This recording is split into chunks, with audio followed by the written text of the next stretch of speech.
Selamun aleyküm ve rahmetullah. Bismillahirrahmanirrahim.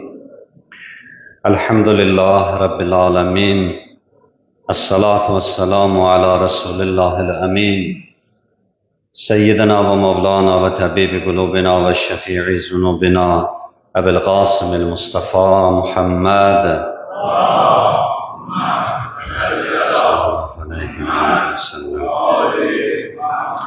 ve ala alihil masuminel mükerremin la siyumel hücceti ruhi ve ervahul alemin biturabi maqdamihil fida amma ba'd. Qalallahu hakim fi kitabihil kerim. A'udhu billahi mineşşeytanirracim. Ve minel mu'minine ricalun sadaku ma ahadullah aleyh feminhum men qada nahbeh ve minhum men yentazir ve ma beddelu tebdila. Sadakallahul aliyyul azim. Acerakumullah cemiyen. Allah bu musibetli, qəmli Seyyid-ü Şəhəda Əbu Abdillah Hüseynin şəhadət günlərində, əshabının, yaranının şəhadət günlərində bütün möminlərə, bütün müsəlmanlara səbr-i cəmil inayət eləsin. Allah bizləri zamanı imamına, İmam-ı Əsrə, məclis sahibi olan ağamıza başsağlığı diləyən möminlərdən qərar versin inşallah. Əsrlik Əhl-i Beyt əleyhissalamın, Peyğəmbərin, ailəsinin bu söz nə qədər də ağır ifadə olunsa, çətin səslənsə, acı bir həqiqət idi ki, Əhl-i Beyt balaları, Peyğəmbər ailəsi, İmam Hüseynin balalarının əsirlikdə olduğu günləri biz yaşamaqdayıq. Bir nəfər Şamda, Şam yolunda, Şama çatmamış, eşitmişdilər ki, əsirlər gəlir. Bilirsiniz, bunlar hansı sözlərlə cəmaatı aldatmışdılar? Xaricilər deyirdilər. Xarici, yəni bu o demək deyirdi ki, qeyri-ərəb. Xarici, yəni dindən çıxmış. Peyğəmbər Əhl-i Beytini, İmam Hüseyni dindən çıxmış kimi təqdim eləmişdilər. Buna necə inanmışdılar, ondan işim yox. Amma görünən budur ki, inanmışdılar və çıxmışdılar bu izdihamla qarşılamağa. Elan eləmişdilər ki, kişilərin öldürmüşük, əhli əyalların da əsir götürmüşük, gəlirik. Çıxmışdı yol boyu cəmaat tamaşa eləməyə deyir. Gəldi bir nəfər İmam Səccaddan soruşdu, İmam Zeynul Abidindən gördü ki, qolları kəndirlə bağlı, ayaqları bağlı. Əsirləri bir-birinə bağlanmış vəziyyətdə aparırlar. O qədər sıx bağlamışdılar ki, biri yıxılanda ikisi üçü də ondan bir yerdə yıxılırdı. Ona görə özlərin gücəbələ saxlayırdılar ki, uşaqlar yıxılmasın, əzilməsin. Bir nəfər gəldi İmam Səccada dedi ki, siz hansı şəhərin, hansı yerin əsirlərisiz? Bir İmam Səccad dedi ki, Nəhnu səbaya Ali Muhammed. Biz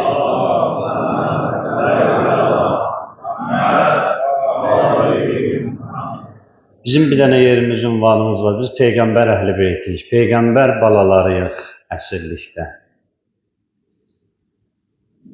Əhl-i Beytin çətin günləri olub.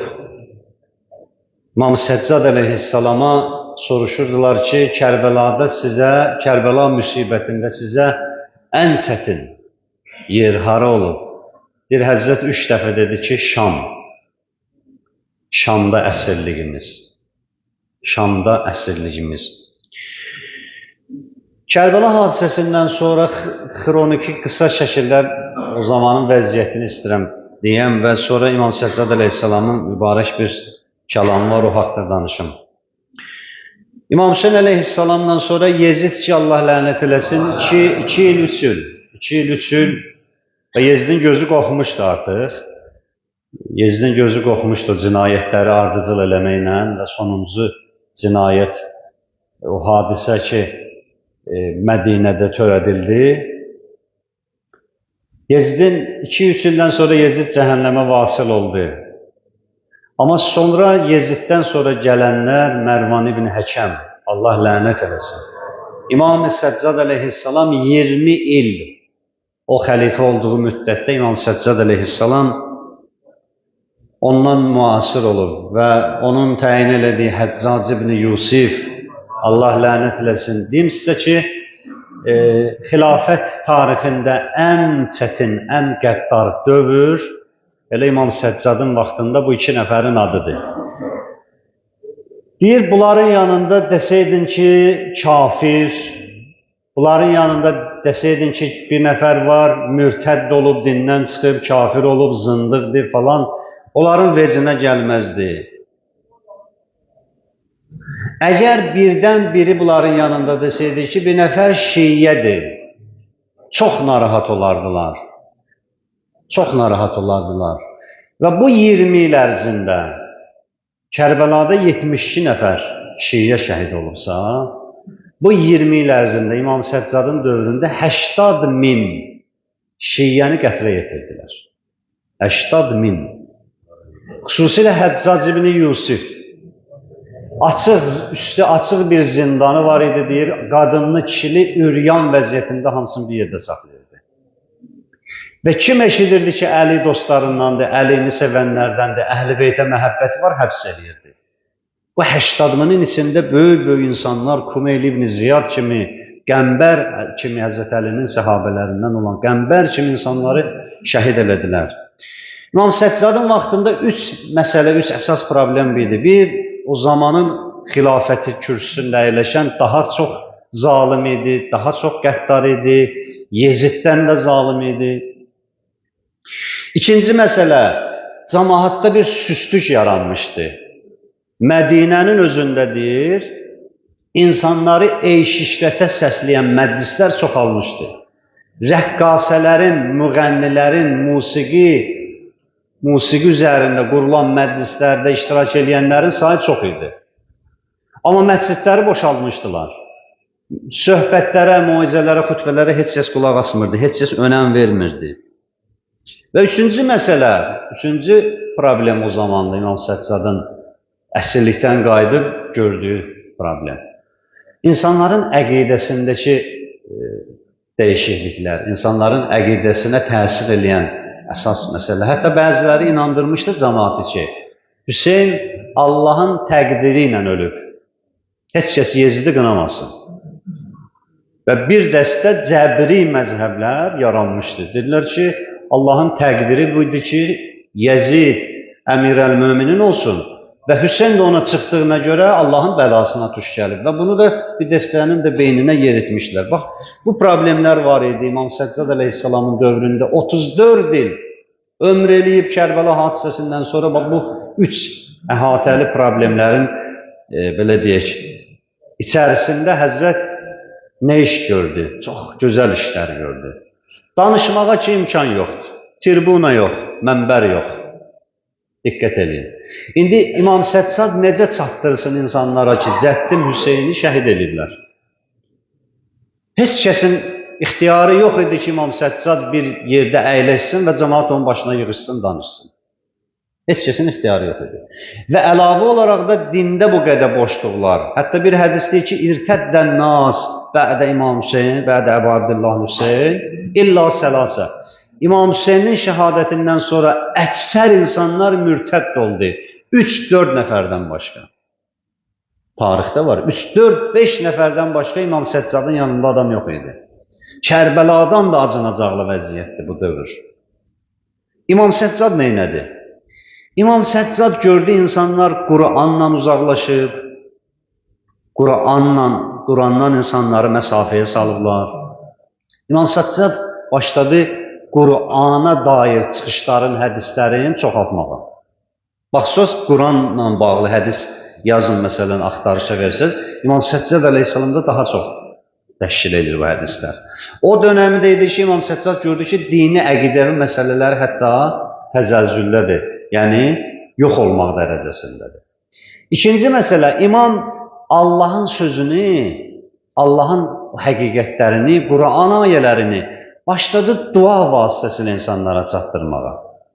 dualar vasitəsilə insanları maarifləndirməyə. Kənardan baxan deyirdi ki, İmam Səccad dua eləyir. Amma bilənlər var idi, gəlirdilər, əyləşirdilər kənarda. Özlərinə yazmağa bir şeylər götürürdülər. İmam Səccad dua elədikcə bunlar yazırdılar. Bugün o duaların bir dənə məcmuəsində kitab var. O kitabı İmam Səccad yazmayıb. İmam Səccad bu duaları edib, o zamanın insanlarını böhran vəziyyətindən çıxartmaq üçün o sözləri deyib. Bugün o kitaba 100 cildlərlə alimlər şərhlər yazır. 100 cildlərlə o kitaba şərhlər var bugün. Kitabın adı Səhifə-i Səccadiyyədir. Tərcüməsi də var. Həvəsi olan, maraqlanan, istəyi olan otusun, vaxt eləsin, onu mütaliə eləsin. İmam Səccad nə böyük mövzulara toxunur. Amma gəlirəm ora. Çünki bəzən bunu biraz təqdim eləyəndə biraz səhv təqdim eləyir. İmam Səccad Kərbəladan sonra dua eləyib. Heç bir iş görməyib. Niyə dua eləyib? Bu 3 dənə problem var idi orada. 3 dənə problem özü də əsaslı problem idi. İmam Səccad əleyhissalam dua eləyir.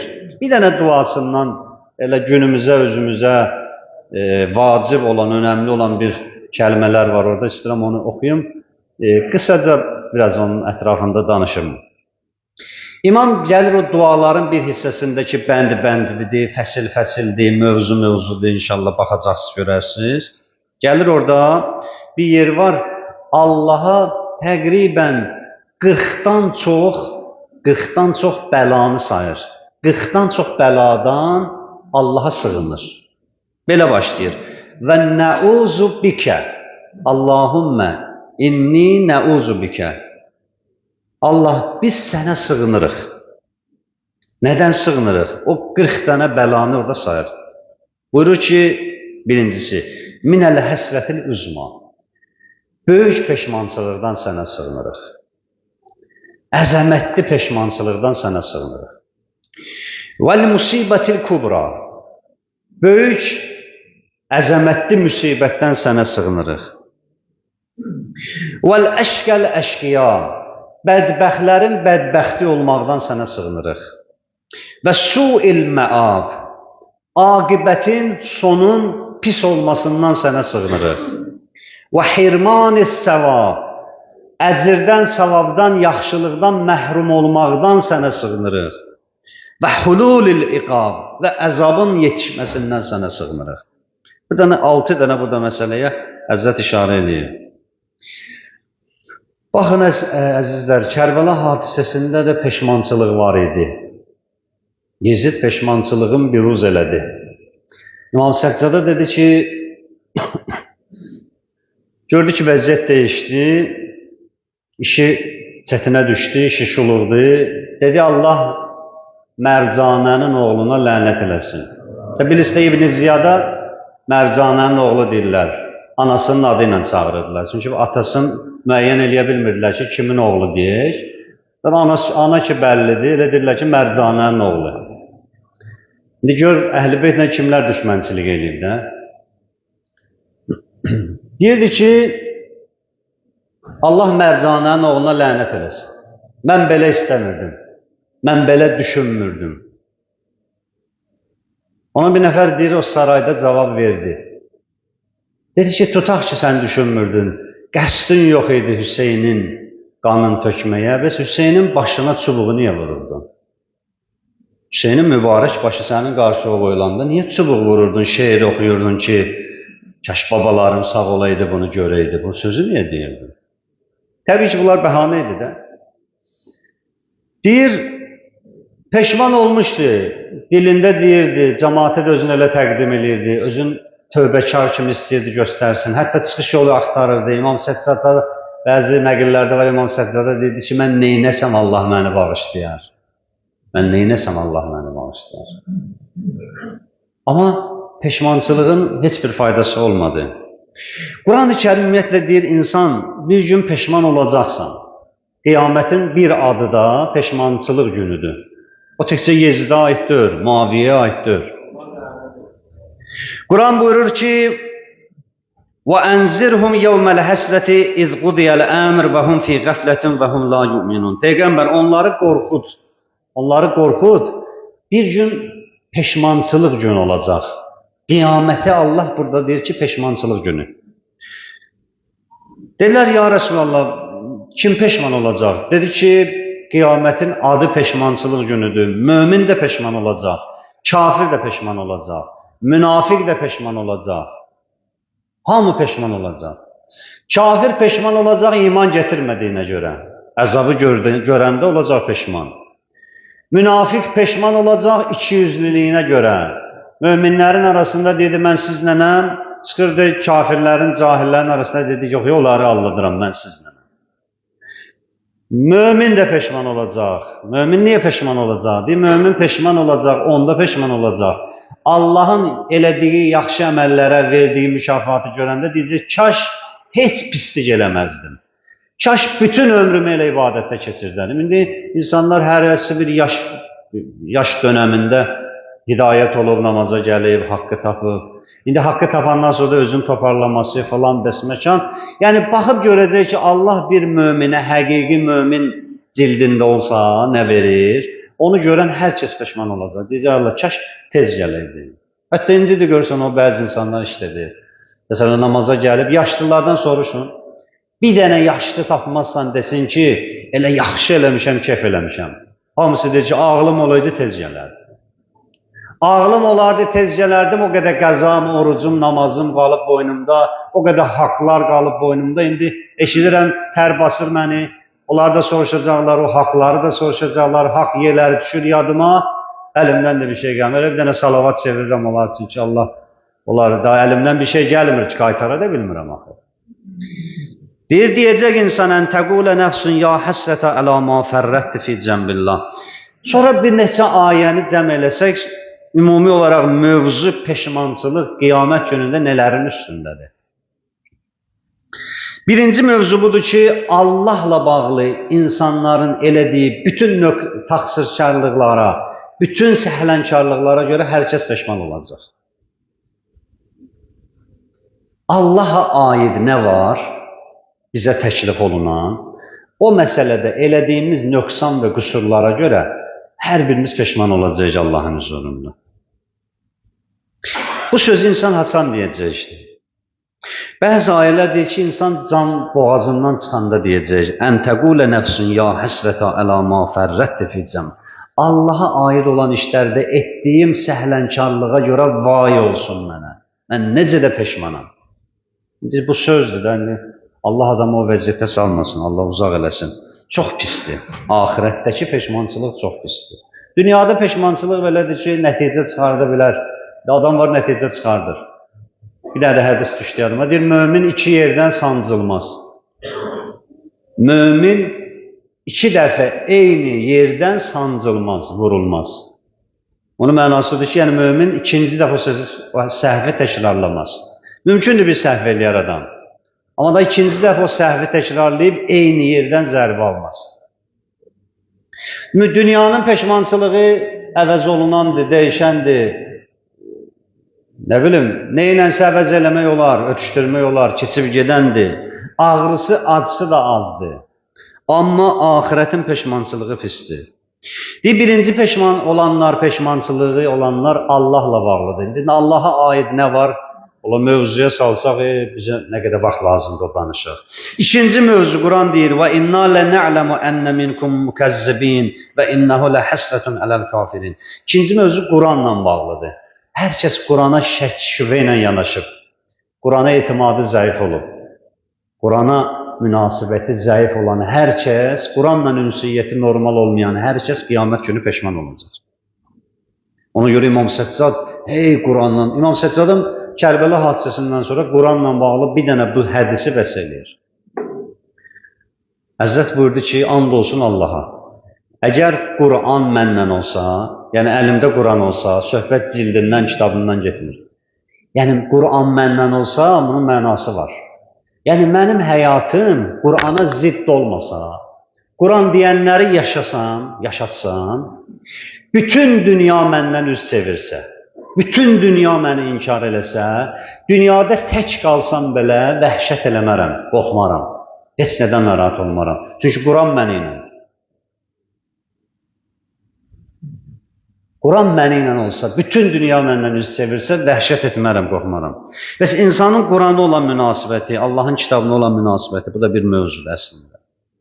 Qiyamət günü peşman olacaq, Qurana istehza eləyənlər, Qurana oxuyub əməl eləməyənlər, Allah bizi bağışlasın. Oxuyub əməl eləməyənlər. Qurana bilib əməl eləməmək çox çətindir. Çox. Deyir, qiyamət günü peşman olacaq üçüncü dəstə, əməlləri təqdim olunanda, insanların əməllərini insanlara təqdim edəcəklər. Gəlmirsən bu dünyaya, yaxşı gəlmirsən. Sən orada bəzi işlər görə, biz burada qeyd eləyirdik. Biz qeyd eləyirdik və sənə də demişdik. Özü də bir dənə kitabda qeyd eləməmişik. 2 dənə də kitabda qeyd eləməmişik. 3 dənə kitabda qeyd eləmişik. Özü də bir nəfər yazmıyor bunu.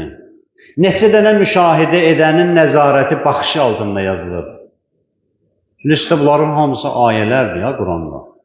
Yer bir şahiddir, göy bir şahiddir, çiynimizdəki mələklər şahiddir, gündüzün mələkləri şahiddir, gecənin mələkləri şahiddir, peyğəmbərlər şahiddir, məsum imam, hər əsrin imamı şahiddir. Bir dənə ummul kitab var, o şahiddir. Kəzalikə yurihimullah ə'malahum həsəratun əleyhim. Allah insanların elədiyi əməllərin özlərinə təqdim olunan zaman, etdiyi zaman onlara böyük peşmançılıq gələcək.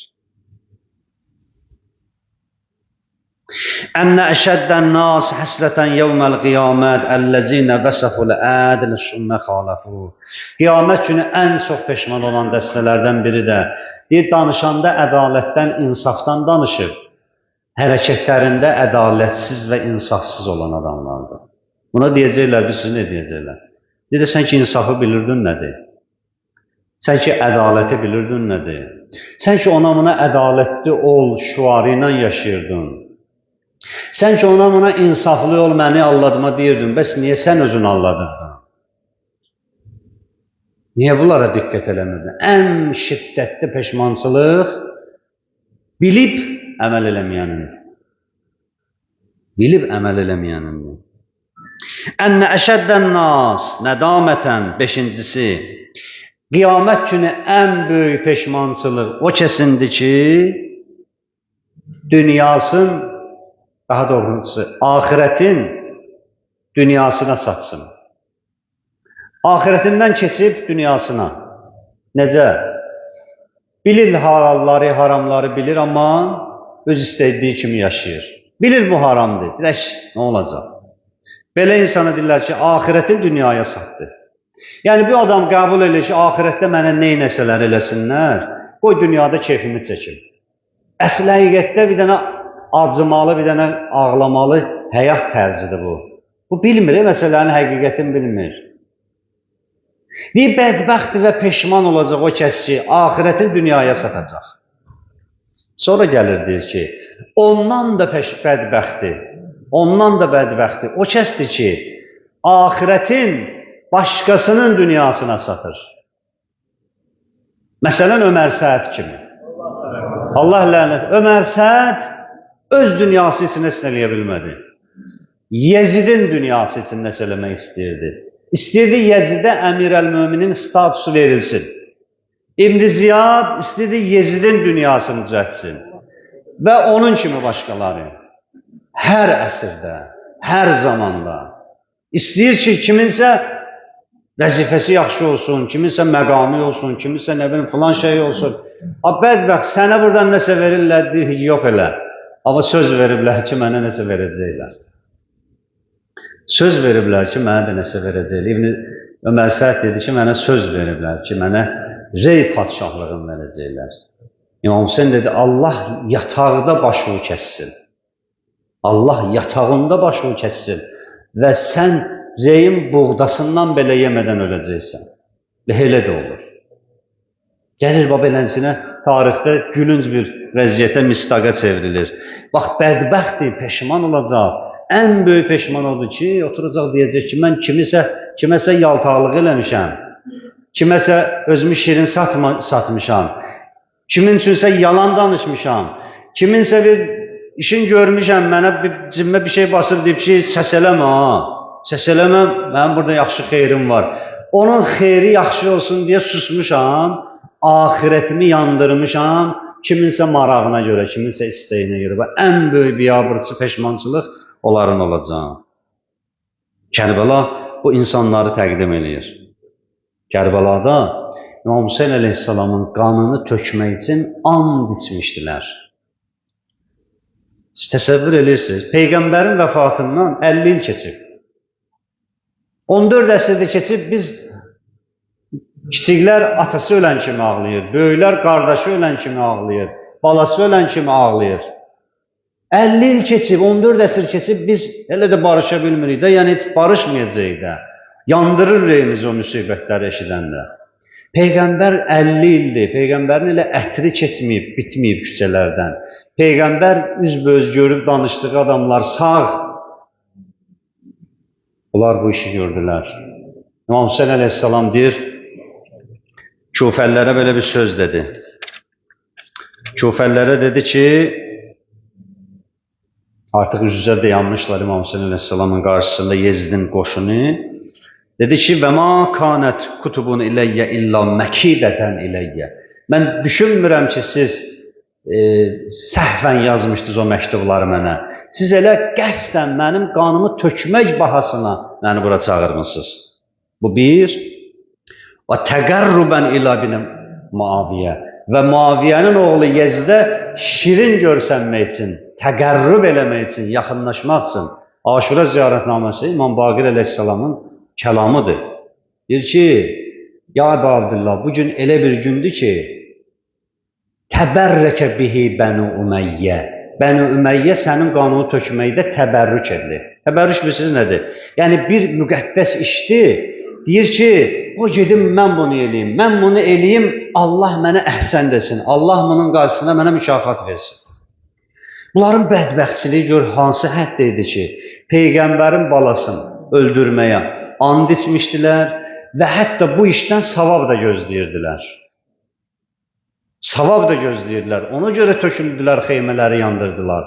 Ona görə qız gəlinin boynundan, qulağından sırğaları, bilərzikləri, boyun bağları qopartdılar.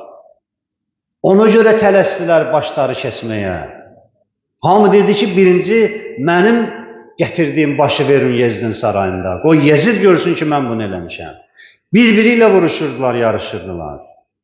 İnsanlığın süqut elədiyi yerdir. Kərbəla hadisəsi, İmam Hüseynin qanını tökənlər insanlığın surətindən çıxmış, hətta heyvanlara hörmətsizlik olar, onlara heyvan deyilsə.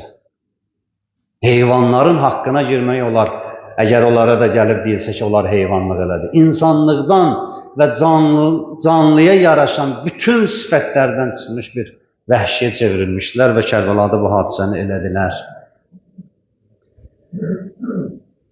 Allah bizi ahirətini qazananlardan və dünyasını da Allahın istədiyi kimi quranlardan qərar versin inşallah. Allaha and verirəm Muhammed ali Muhammed hörmətinə. Allah dünya və ahirətdə bizi Peyğəmbər əhl-i beytindən, onların elmindən, məarifindən, bu dünyada ziyarətlərindən, ahirətdə şəfaətlərindən binəsib və məhrum eləməsin.